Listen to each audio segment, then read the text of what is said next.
नमस्कार, आदाब, प्रणाम, स्वागत है आप सभी का बिहार अड्डा में। जैसे कि 7:15 हो चुके हैं, तो एक बार सेशन को सभी लोग शेयर कर दीजिए।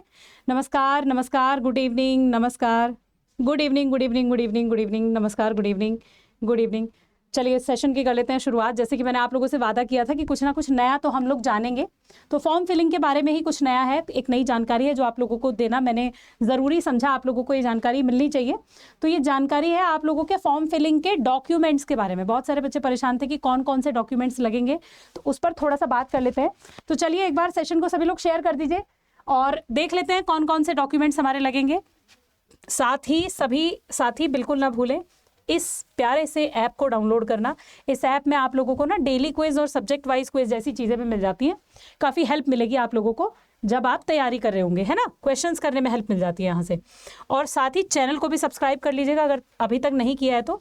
बिहार अड्डा 24/7 नाम से हमारा प्यारा सा एक चैनल है, यूट्यूब चैनल है, जिस पर रोज़ आपको मैं 3 बजे से 5 बजे तक और सुबह 10:15 पर और शाम को 7:15 पर मिलती हूँ। तो सभी लोग आना मत भूलिएगा, तीनों समय पर, ठीक है। चलिए तो जान लेते हैं ज़रूरी बात, जो आज की ज़रूरी बात है कि कौन कौन से डॉक्यूमेंट्स आपको चाहिए। बहुत सारे बच्चे परेशान थे, 10th की मार्कशीट लगेगी क्या, 12th की मार्कशीट लगेगी क्या, ग्रेजुएशन की मार्कशीट लगेगी क्या, और भी कोई मार्कशीट है जो लगेगी क्या, तो ये सारी चीज़ें, और कोई डॉक्यूमेंट्स लगेगा क्या। तो देख लेते हैं कौन कौन से डॉक्यूमेंट्स मांगे हैं एस्टेट के फॉर्म में। तो चलिए हम बात अतुल प्रसाद जी की और बाकी लोगों की ही सुन लेते हैं, ठीक है। क्या क्या डॉक्यूमेंट्स आपके मांगे गए हैं उसी पर चर्चा कर लेते हैं हम लोग एक एक करके, ठीक है। तो देखिए कौन कौन से प्रमाण पत्र आपके लगेंगे। सबसे ज़रूरी बात तो ये कि स्व अभिप्रमाणित होना चाहिए। आपका जो डॉक्यूमेंट्स होगा उन डॉक्यूमेंट्स को सेल्फ अटेस्टेड करके, यानी कि खुद के साइन कर देना हर डॉक्यूमेंट पे। सारे डॉक्यूमेंट की जो फोटोकॉपी आप लोग लगाएंगे उस फोटोकॉपी पर पहले अपने साइन करिएगा फिर लगाइएगा, वरना वो रिजेक्ट हो जाएगा। बहुत सारे बच्चों ने ये वाली गलतियां की हैं। तो कोई भी फॉर्म तब तक फिल मत करिएगा, पूरी तरीके से सबमिट करिएगा, तब तक मत करिएगा जब तक कि सेल्फ अटेस्टेड ना कर लें आप सारे। अब देखिए कौन कौन से डॉक्यूमेंट रहेंगे। 10th का प्रमाण पत्र और अंक पत्र दोनों लगेंगे। मतलब कि आपकी आयु को देखने के लिए, आपकी उम्र कितनी है उसकी जांच के लिए आपको 10th की मार्कशीट भी लगानी है और 10th की सनद भी लगानी है, दोनों लगानी है, ठीक है। अब क्या पूछ रहा है, इंटर का प्रमाण पत्र और अंक पत्र, यानी कि 12वीं का भी आपको मार्कशीट भी लगानी है 12वीं की और सनद भी लगानी है 12वीं की, ठीक है, सर्टिफिकेट भी लगाना है। उसके बाद कह रहा है ग्रेजुएशन का प्रमाण पत्र, ग्रेजुएशन की आपकी डिग्री भी लगेगी और साथ ही आपकी जो लास्ट ईयर की मार्कशीट होगी वो लास्ट ईयर की मार्कशीट लगाइएगा, ठीक है। ये जो अंक पत्र लिखा है मार्कशीट आपकी लास्ट ईयर की होगी, ना कि पहले साल की। पहले साल की मत लगा देना, सारे साल की लगाने की जरूरत नहीं होती है, फाइनल ईयर की लगाना और साथ में अपनी डिग्री लगा देना ग्रेजुएशन की, ठीक है। या ग्रेजुएशन के इक्विवेलेंट, जैसे प्रभाकर वाले लोग होंगे और भी लोग होंगे जो जिन्होंने अलग अलग संगीत कला के केंद्रों से अलग अलग तरीके से ग्रेजुएशन के बराबर कोई डिग्री कर रखी होगी। तो पहले अपने कॉलेज में जाकर पूछ लेना कि आपकी डिग्री ग्रेजुएशन के बराबर है कि मास्टर्स के बराबर है। अगर मास्टर्स के बराबर है तो मास्टर्स के तौर पर लगाना, ग्रेजुएशन के बराबर है तो ग्रेजुएशन के तौर पर लगाना, ठीक है। इसके अलावा अगर आप पेपर 2 भी देना चाहते हैं पेपर 1 के साथ, तो आपके पास मास्टर्स की डिग्री होगी, उसका भी सेम वही होगा, फाइनल ईयर की मार्कशीट लगेगी और आपकी डिग्री लगेगी पीजी की, यानी कि पोस्ट ग्रेजुएशन की। और अगर आपने पोस्ट ग्रेजुएशन के बराबर संगीत में कोई और डिग्री ली हुई है तो उसकी भी मार्कशीट और डिग्री दोनों लगेंगी।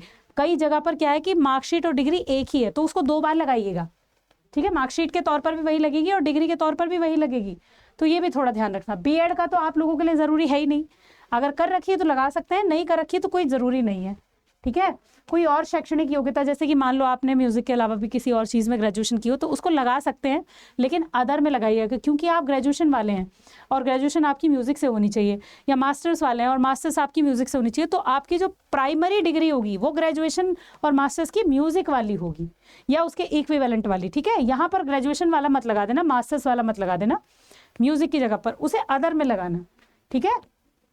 अच्छा एक चीज़ और, आपका डोमिसाइल लगेगा। अगर आप बिहार से हैं तो डोमिसाइल लगाइएगा, बिहार से बाहर से हैं, जैसे यूपी से हैं, दिल्ली से हैं, किसी अदर स्टेट से हैं, तो फिर डोमिसाइल नहीं लगेगा, ठीक है। इसके अलावा अगर आप अनुसूचित जाति से हैं, अनुसूचित जनजाति से हैं, तो उनके लिए आपको जाति प्रमाण पत्र दिया गया होगा, है ना। तो जाति प्रमाण पत्र लगाना मत भूलिएगा, तभी आपको उसका फायदा मिलेगा जाति प्रमाण पत्र का। इसके अलावा अगर मान लो आप अत्यंत पिछड़ा वर्ग से हैं या पिछड़ा वर्ग से हैं, तो उसके लिए भी आपको अलग से क्रीमी लेयर हटाकर विदाउट क्रीमी लेयर जो सर्टिफिकेट बनता है वो मिला होगा, उसको लगा दीजिएगा।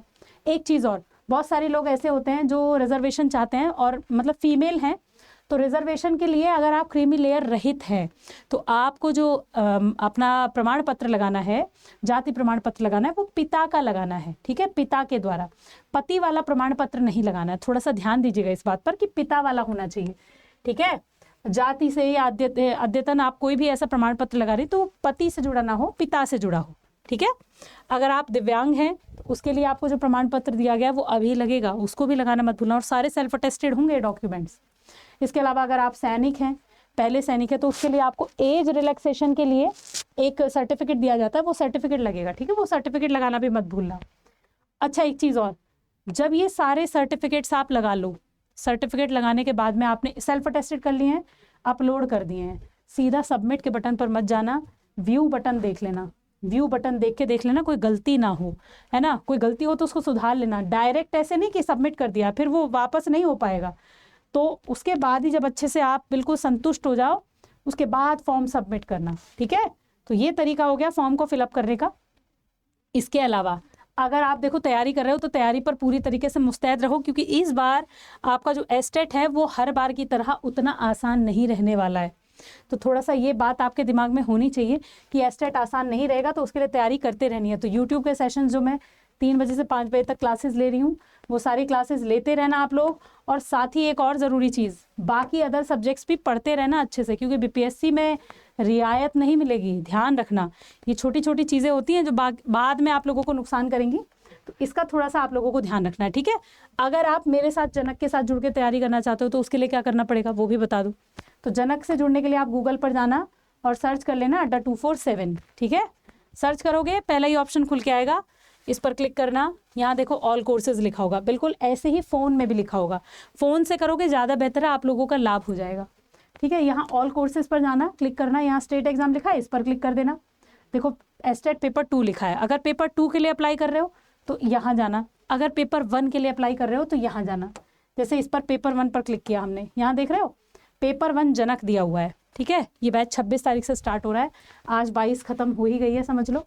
तो आपको क्या करना है, इस पर क्लिक करोगे तो आपको कोर्स की पूरी डिस्क्रिप्शन पता चल जाएगी। इसमें 200 घंटे से भी ज़्यादा की लाइव क्लासेस होने वाली है, मेरी भी होगी, अदर सब्जेक्ट्स की भी होंगी।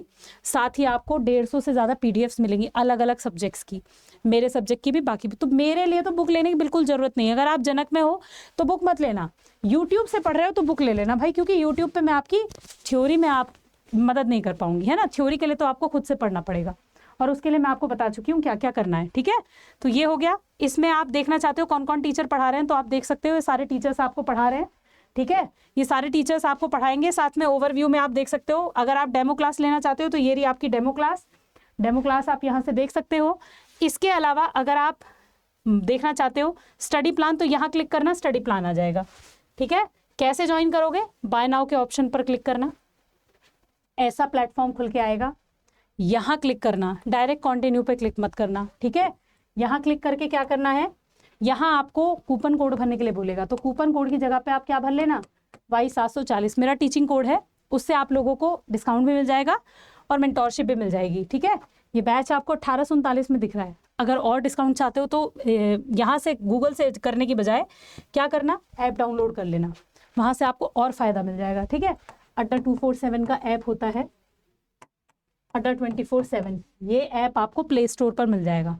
आपके फ़ोन में प्ले स्टोर होता है जहाँ से आप ऐप डाउनलोड करते हो। ये ऐप डाउनलोड करना, बिल्कुल यही प्रोसेस दोहराना जो मैंने बताई है जनक तक आने के लिए। उसके बाद जब जनक पर पहुँच जाओगे तो आपको कॉइन लगाने के लिए बोलेगा, वो लगा देना। साथ में Y740 मेरा मेंटोरशिप कोड है, दोनों लगा दोगे ना तो ये बैच आपको 1759 रुपये में मिल जाएगा। एक चीज़ और, बैच में लगभग 800 के आसपास बच्चे एनरोल हो चुके हैं। अगर जल्दी नहीं करोगे तो हो सकता है भीड़ बढ़ जाए और सीट ख़त्म हो जाए। तो अगर आप एनरोल करना चाहते हो तो जल्दी करना। हाँ, बहुत सारे बच्चे होते हैं कि बैच शुरू होने के बाद एनरोल करते हैं। देखिए, हो सकता है आप तब एनरोल कर पाएँ, लेकिन क्लासेस छूटने के बाद आपको मज़ा नहीं आएगा। पहली क्लास होती है और मौका जो पहले आएगा पहले पाएगा वाला मौका है, ठीक है। तो चलिए, आप सभी लोग अगर जुड़ना चाहते हैं तो बिल्कुल जुड़ सकते हैं, ये आपकी स्वेच्छा के ऊपर है। अगर आपको ज़रूरी लगता है तो ज़रूर जुड़ें, और नहीं लगता है तो YouTube प्लस आप बुक्स बाकी सारी चीज़ें कर सकते हैं, कोई दिक्कत नहीं है। तैयारी वैसे भी हो सकती है, ठीक है। तो चलिए, हम लोग मिलेंगे कल सुबह, मिलेंगे 10:15 पर। तब तक आप सभी लोगों को शुभ रात्रि।